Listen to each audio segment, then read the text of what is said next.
웰리스 그러면 기본적인 정의는 모든 것이 다 좋은 상태를 웰리스라고 합니다. 다시 말해서 건강을 잘 유지할 수 있는 상태가 우리는 웰리스다라고 하는데, 건강이라고 하는 거는 단순하게 과거에는 질병이 없는 상태만을 건강이라고 했는데, 지금은 그렇게 얘기하지는 않고 신체적으로도 정신적으로도 사회적으로도 또는 영적으로도 다 안녕한 상태, 안녕은 좋은 상태를 얘기합니다. 이런 상태를 우리는 건강이라고 얘기합니다.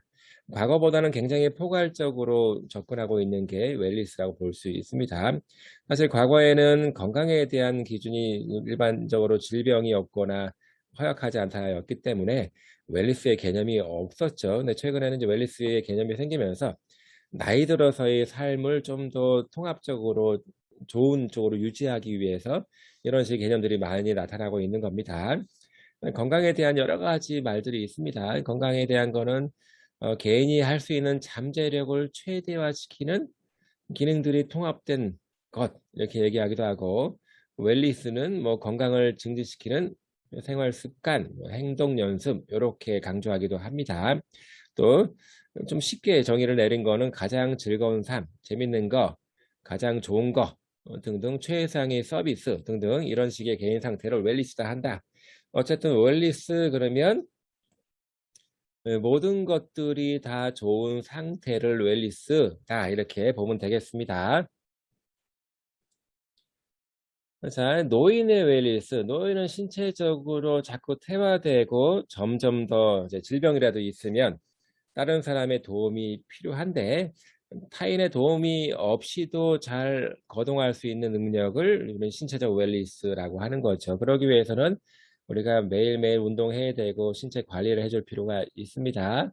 그래서 그런 것이 안 되는 분들한테 운동 처방, 어떤 식으로 운동하세요라고 운동 가이드를 줘야 되는데, 운동 가이드, 운동 처방은 사람들의 신체 능력에 따라 달라지는 거지요. 그래서 그 능력을 알아보기 위해서 운동 부하 검사 같은 거를 실시합니다. 그래서 어떤 식으로 어떤 정도의 신체 능력을 갖고 있는지를 판단한 다음에 어떤 운동을 어떤 강도로 해서 얼마나 많이 몇 번씩 하라라고 구체적으로 알려줘야 됩니다. 이게 기본 원칙이에요. 자, 그리고 이제 가급적이면 익숙한 운동들을 합니다. 하기 어려운 것보다는 이제 걷는 것이 좋은 분들은 산책을 하세요라고 하면 되고, 그 대신에 쉬지 말고 몇 분 정도를 걸으세요. 뭐 이렇게 좀 구체적인 가이드를 줄 필요가 있는 거고, 노인들을 위해서 반드시 해야 되는 첫 번째는 유산소 운동, 두 번째는 근력 운동, 세 번째는 유연성 운동입니다. 나이 들어서 심폐지구력이 떨어지면 팔다리 기능을 잘 못하게 됩니다. 그리고 분명히 근력은 떨어질 거고 유연성은 분명히 떨어집니다. 또 하나 추가를 더하게 되면 균형 운동, 균형을 못 잡게 되면 낙상이 있을 수 있고 그러면 안전성에 좀 우려가 되기도 하고요. 그리고 밖에 안 나가려고 합니다. 균형이 안 좋으면 걷는 것도 잘 안 되는 거죠. 그리고 이제 전체적으로 식이요법 또는 뭐 여러 가지 운동 방법, 건강관리 방법 등등에 대한 교육도 시키는 게 좋겠습니다. 운동 강도는 제 몸의 상태에 따라 다르긴 한데, 평상시에 운동을 계속 하시던 분들은 조금 더 강도를 높이면 좋겠지만, 그렇지 않은 경우에는 저 중간 강도, 좀 비교적 낮은 강도로 이렇게 쉽게 시작을 합니다. 그리고 몇 가지 방법을 가지고 하는데, 목표 심박수를 계산을 합니다. 그래서 이제 최대 심박수는 220에서 나이를 빼면 됩니다. 심박수 계산하는 방법 되게 중요합니다. 그리고 안정시 심박수에서 분당 심장이 몇 번 뛰는지 손목을 잡으면 알아볼 수 있잖아요. 펄스 레이트에서 심박동수 또 맥박수를 재보면 합니다. 이제 분당. 그걸 안정시 심박수라고 하고 그 뺀값을 곱하기 강도를 합니다. 그래서 나는 60% 정도로 강도를 하겠다. 또는 80% 정도를 하겠다 해서 대개는 60에서 80% 정도의 강도를 합니다. 그리고 이거를 안정시 심박수로 같이 계산을 해서 목표 심박수로 이렇게 삼아서 계산합니다. 운동을 하게 되면 이제 심박수가 느려지는 경향이 있습니다. 운동을 계속 하게 되면 트레이닝이 잘 되신 분들은 운동을 안 한 분들보다 심박수가 훨씬 느려집니다. 자, 그 얘기는 심장이 많이 뛰지 않고도 충분한 일을 할 수 있다는 얘기입니다. 다시 말해서 에너지를 덜 쓰면서 그 심장 기능하는 그 효율성은 훨씬 높아진다는 뜻이겠죠. 그래서 그 매번 이렇게 목표 심박수가 좀 달라질 수 있는 겁니다. 가능하면 심박수를 가지고 간단하니까 심박수를 가지고 운동 처방을 하는 경우도 있고 최대 산소 섭취량 이거는 이제 먼저 측정이 돼야 되는데 이거는 뭐 임상 현장에서 측정하기는 좀 어렵고요. 실험실에서 최대로 운동을 할 때 얼마만큼의 산소가 필요한지를 가지고 계산하는 거라서 할 수는 있겠지만 임상 치료사가 하기는 좀 부족한 것 같고요. 매트는 메타볼릭 에퀴벌런트라고 해서 운동 강도를 사실은 최대 산소 섭취량이랑 같은 개념입니다. 그래서 어느 정도의 매트가 얼만큼의 어려운 동작들이 되는지 그거를 계산하는 겁니다. 예를 들어서 간단하게 집에서 그냥 ADL 하는 정도 그런 경우는 1에서 3매트 안에 들어갑니다. 비교적 간단한 동작들이 되는 거고 4에서 5매트 정도는 뭐 조깅하는 거, 뭐 살짝 뛰는 거 등등 이렇게 매트별로 해서 어느 정도의 그 어려운 움직임인지가 다 정해져 있기 때문에 그거를 보고 결정하면 되는 거고요. 운동 자각도라고 하는 거는 본인이 생각하기에 쉽다 어렵다를 본인이 결정하는 겁니다.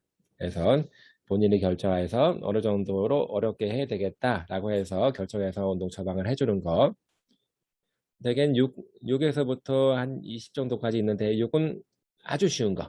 20은 너무 어려운 거에서 이 중에서만 난 15로 해야지. 이거는 어려운 동작에 해당됩니다. 이렇게 해서 정해져 있는 겁니다. 6에서부터 20까지 돼 있어서 여기 뭐 15로 한다고 매우 비교적 어렵다. 17은 상당히 어렵다. 10은 가볍다. 이렇게 해서 운동 자각도를 통해서 운동 처방을 하는데 쓸 수 있는 거고요. 운동 시간은 대개 15분에서 60분 사이가 적절합니다.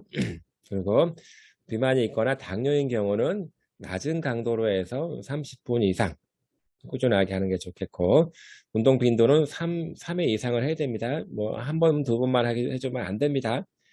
적어도 일주일에 3회 이상 3개월 동안 꾸준하게 해야지만 운동의 효과를 볼 수 있겠다라고 얘기가 되고 있고 또 에어로빅 댄스에서 요즘에는 그 노인 복지관 같은 데 가보면 노인들을 모아놓고 같이 단체로 해서 활동하는 거 이런 식의 운동 프로그램을 많이 하고 있습니다.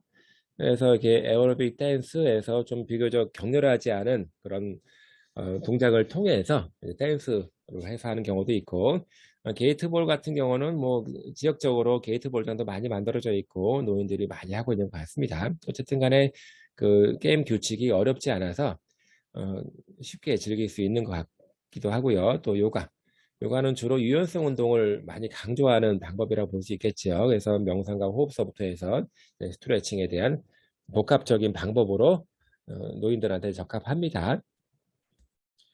태극권이라고 하는 거는 이제 타이취라고도 하는데 타이취.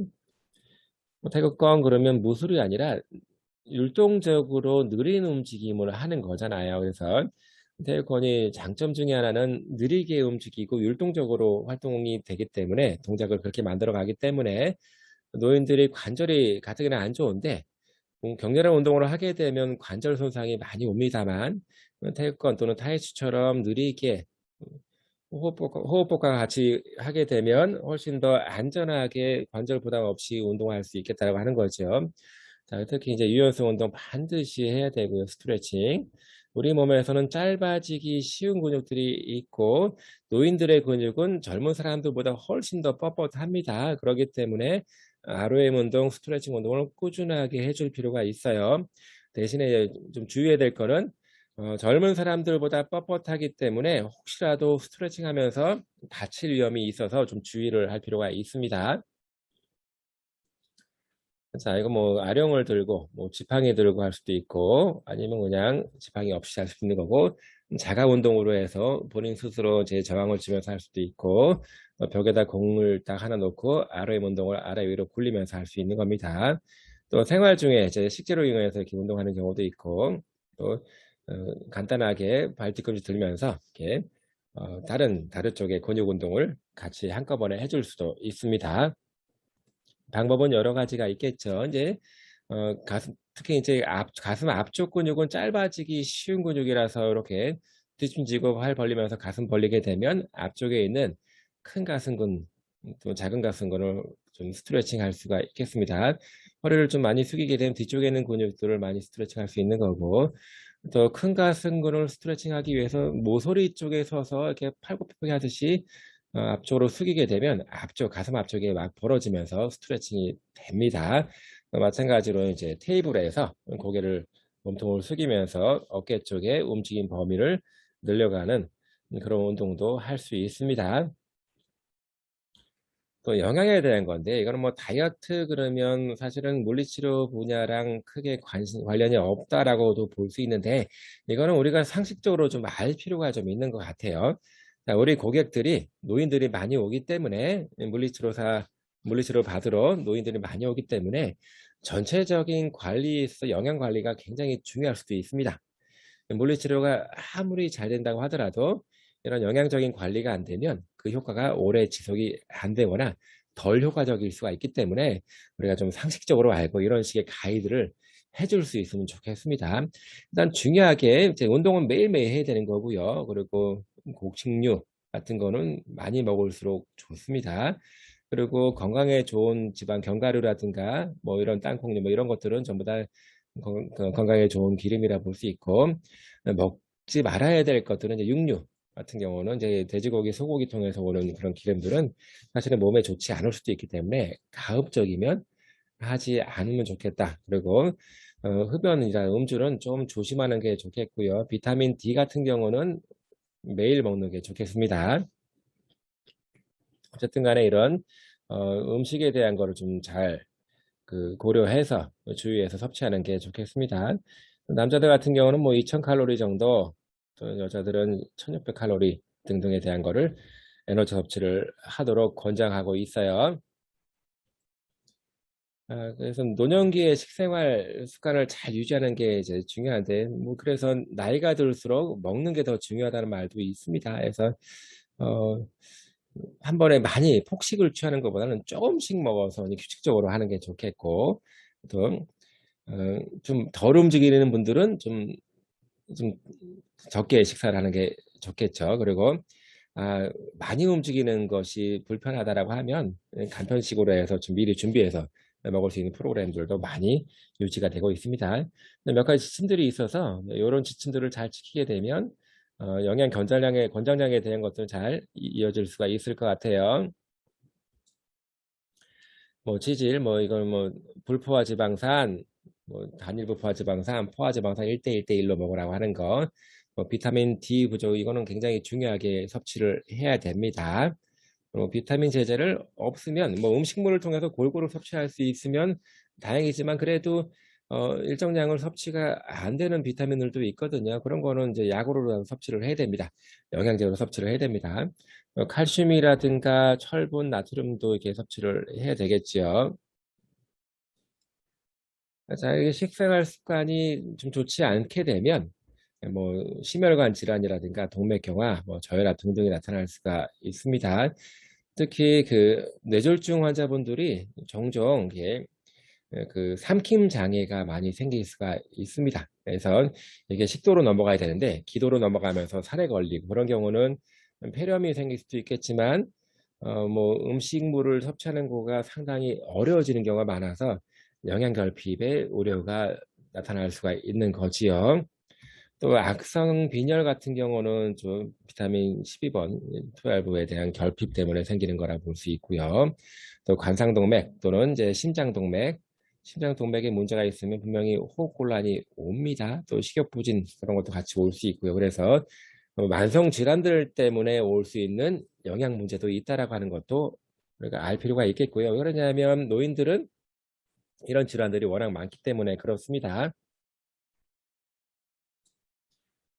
그래서 영양평가를 통해서 어떤 문제가 있는지를 좀 알아야 되는데, 또 뭐 기본적인 영양적인 문제도 있지만 만성 질환 때문에 발생하는 경우가 상당히 많아서 어떤 질환이 어떻게 안 좋은지를 좀 아는 것도 좀 필요하겠지요. 특히 영양 부족은 이제 중추신경계 질환이라든가 또 빈곤층 노인들한테 많이 나타납니다. 그래서 얼만큼 영양 상태가 좋은지를 이런 식의 표를 통해서 내가 좀 알아낼 필요가 있습니다. 뭐 간단한 표입니다. 해서 어, 기본적인 그 식욕과 관련된 검사라든가 이동 능력이라든가 이거는 이제 에너지 소모를 얼만큼 하는지를 예측하기 위해서 하는 거고요. 또 신경질환 평가 등등에 대한 것들을 같이 해서 전체적인 영양평가에 대한 그 하나의 자료로 쓰고 있습니다. 자, 그다음에는 호스피스입니다. 호스피스. 호스피스는 우리가 흔히 알기로 이제 그 죽음을 얼마 앞두지 않은 얼마 남지 않은 이제 죽음이 얼마 남지 않은 분들이 죽음을 받아들이는 그런 과정을 우리는 호스피스라고 이렇게 얘기하는데 대개는 이제 그 어떤 특정 기관에서 이제 호스피스를 하는 경우도 있고 집에서 하는 경우도 있겠죠. 어쨌든 죽음을 앞둔 말기 환자분들 그리고 그 가족들이 그 대상이 되는 게 호스피스가 됩니다. 우리나라에서는 이제 호스피스가 이제 1990년대에 도입이 된 거죠. 그래서 이분들이 좀 돌아가기 전이라도 좀 편하게 지낼 수 있도록 만들어주는 거에 많이 신경을 썼고 지금은 상당히 많은 기관에서 호스피스 시스템을 돌리고 있습니다. 이게 호스피스가 왜 필요하냐면요. 노인 인구가 늘어나면서 질환도 늘어나게 되고 또 말기 환자 특히 이제 암 같은 경우는 이미 시한부 선고를 받은 경우에는 그거를 예측할 수 있잖아요. 어떤 과정을 경과로 갈 수 있게 되는지를. 그래서 이게 사실은 그 말기 환자분들에 대한 관리가 정말 마지막 관리가 중요한 쟁점이 됐습니다. 이게 윤리적으로도 중요한 게 사실은 인간다운 죽음의 권리가 누구나 다 있는 건데 그런 것들을 이제 주변을 잘 지켜주기를 필요가 있는 거지요. 자, 65세 노인이 받는 의료보험은 호스피스 선정이 될 수가 있는데 일단은 치료를 했는데도 불구하고 더 이상 치료 효과가 없을 걸로 생각이 되는 거 또는 주치의로부터 1년 정도까지밖에 못 삽니다 라고 이제 진단받은 경우에 그리고 가족이나 친구 그 환자분들을 돌볼 그런 분들이 없어서 호스피스 기관의 도움이 필요한 경우는 이제 국가에서 지원해서 이렇게 해주는 것 같습니다. 여러 가지 그 전문 팀들이 들어가는데 또 호스피스를 관리해주는 사람도 들어갈 것이고 의사 간호사뿐만 아니라 자, 목사죠, 목사님 또는 아니면 뭐 스님도 되고 신부님도 되고 그래서 영적인 부분에서 누구나 죽음 직전에는 영적인 부분을 또 많이 갈망하게 되니까 이제 그 목회자들이 필요합니다. 그리고 물리치료사 신체적인 부분에서의 관리가 필요한 그런 경우가 많기 때문에 물리치료사가 꼭 들어가야 되고 거기에 환자 가족 환자 가족 자원봉사자들 같이 포함해서 호스피스 시스템을 꾸려가고 있습니다. 자, 이제 주요 사망 원인 이제 1위는 지금 요새는 암입니다. 암이 1위가 되고요. 워낙 많아지다 보니까 사실은 암 환자분들은 암으로 죽지 않습니다. 암으로 생기는 영양결핍으로 또는 암 치료의 부작용으로 많이 돌아가시는데 어쨌든 암 때문에 죽음에 이르게 되는 경우가 많고 심장질환 또는 뇌혈관 질환 그런 것 때문에 돌아가는 경우도 있습니다. 사실은 뭐 암 때문에 죽는다 뭐 그럴 수도 있겠지만 암으로 인해서 몸이 쇠약한 상태에서 폐렴이 와서 결국은 돌아가십니다. 그러면 마지막에 그 직접적인 원인은 폐렴이지만 폐렴으로 인해서 죽음에 이르기까지는 암이 큰 역할을 하게 된 거죠. 어쨌든 간에 이제 뭐 폐렴도 많이 있을 수가 있다라고 보는 겁니다. 그만큼 호흡기가 좀 안 좋다라는 얘기겠죠. 자, 65세 노인들을 보다 보니까 이제 뭐 백내장 같은 경우도 많이 있지만 이제 최근에 이제 치매가 굉장히 많이 올라가고 있습니다. 올라가고 있습니다. 자, 이제 임종. 이제 호스피스는 임종과도 뗄래야 뗄 수 없는 관계인데요. 자, 이제 입장을 바꿔놓고 우리가 만일에 죽음을 앞두고 있다 그러면 어떤 생각들을 하게 될 것 같은지 한번 입장을 바꿔놓고 생각해 보면 딱 이해가 될 수 있을 것 같습니다. 먼저 이제 임종을 하기 전에 뭐 최선을 다해서 잘 살았다라고 하는 거를 이제 안심시켜주면서 얘기해 줄 필요가 있습니다. 다시 말해서 이제 돌아가실 전에 좋은 역할을 긍정적인 역할을 하고 잘 살아왔다라고 하는 걸 인정을 해주는 거가 상당히 중요하겠고요. 처음엔 사실은 누구나 다 똑같습니다. 이제 아주 심각한 병에 걸려갖고 뭐 몇 달 못 산다라고 그런 얘기를 듣게 되면 안 믿죠. 그래서 어떤 병원에서 진단을 이렇게 받았다 그러면 그 병원 의사 말을 안 믿고 다른 병원을 몇 군데 다니죠. 그러면서 이제 어, 그 진단에 대한 거를 억셉을 받아들이게 되는데, 뭐 처음에는 이제 믿지 않고 부정을 합니다. 그리고 두 번째 단계는 허탈하면서도 화가 치밀죠. 왜 내가 이렇게 열심히 살았는데 왜 나한테 이런 일이 발생했는지, 왜 나한테만 이렇게 저주가 떨어졌는지 뭐 등등 굉장히 화를 내고 인정하지 못하게 됩니다. 그러다가 시간이 좀 더 지나게 되면 그거를 받아들이게 되면서부터는 타협기, 그리고 우울기로 빠지면서 최종적으로 체념하고 인정하게 되면서 이제 주변을 정리하게끔 되는 그런 시기가 오게 됩니다. 일단 모든 사람들이 다 이제 임종과 관련된 부분이라고 하면 이런 식의 단계를 거쳐 갑니다. 그래서 이제 임종이라고 하는 거는 죽기 직전인 거죠. 그래서 최대한 복받은 사람들이 죽기 직전에 모든 가족이 돌아가시는 거를 지켜볼 수 있으면 그만큼 복받은 게 없다라고 얘기하는 얘기도 많이 들어보고 있는데, 자, 임종 그 과정에 나타나는 증상 중에 하나가 전체적으로 몸이 식어가는 거죠. 차가워집니다. 그렇지만 이거는 뭐 죽어가는 과정이기 때문에 그 몸을 데피려고 노력할 필요는 없는 것 같아요. 그래서 뭐 이불을 덮어주다거나 덜 식게 이렇게 해주는 거. 그리고 이게 잠을 자는 건지 정신을 못 차리는 건지 자꾸 잠에 빠진 것처럼 보이는 상태가 늘어납니다. 얘기하다가도 갑자기 정신을 잃은지 잠에 빠진 것처럼 보이기도 하고, 처음에는 그게 또렷하다가 자꾸 그런 빈도가 많아지는 거예요. 그래서 이제 주변 분들이랑 소통하기 어려워지기도 합니다. 그래서 그러다고 하더라도 이제 보호자분들 또는 옆에서 이제 치료하시는 분들은 그런 거를 정상처럼 이렇게 얘기를 해주고 있어야 됩니다. 그리고 이제 사람들을 잘 못 알아봐요. 오리엔테이션이 자꾸 없어집니다. 그래서 시간도 장소도 사람도 자꾸 혼동이 오기 때문에 말을 걸 때는 누구누구입니다라고 자기를 먼저 밝히고 얘기하는 게 도움이 됩니다. 그리고 대소변 관리가 안 됩니다. 관략근 컨트롤이 안 돼서 또 죽은 다음에는 관략근이 열리기 때문에 안쪽에 있는 제 대소변이 나오게 됩니다. 그래서 그런 거를 일일이 채우기 어려우니까 기저귀를 좀 해주고 있으면 관리하기가 좀 더 쉬워집니다. 그리고 굉장히 불안정합니다. 죽음을 앞두고 있으면 누구든지 다 그렇게 심리적으로 그렇게 쫓기겠죠. 그래서 좀 더 안정적으로 할 수 있도록 뭐 책을 읽어준다거나, 그리고 피부 접촉을 이제 해주는 것이 참 좋을 것 같아요. 접촉을 통해서 안정감을 많이 가져올 수 있습니다. 자, 그리고 이제 수분과 음식 뭐 섭취량이 조금씩 감소되고 소변도 잘 안 나옵니다. 억지로 먹이려 하지 말고요. 그냥 이 주변에다가 물기를 좀 이렇게 묻혀준다거나 뭐 그런 식으로 해결하는 게 좋겠고, 호흡하는 양상이 변합니다. 체인 스톡 호흡이라고 하는 거는 대개 보면 호흡을 숨 쉬고 내쉬고 숨 쉬고 내쉬고 이렇게 해야 되는데, 숨 안 쉬고 내쉬고 이렇게 숨을 안 쉬는 비율이 자꾸 늘어나기 시작하는 겁니다. 그런 양상이 나타나면 죽기 전에 바로 나타난다고 봅니다. 그럼 임종이 임박했다라고 생각할 수 있습니다. 편하게 돌아가실 수 있도록 만들어 줄 필요가 있는 거겠죠.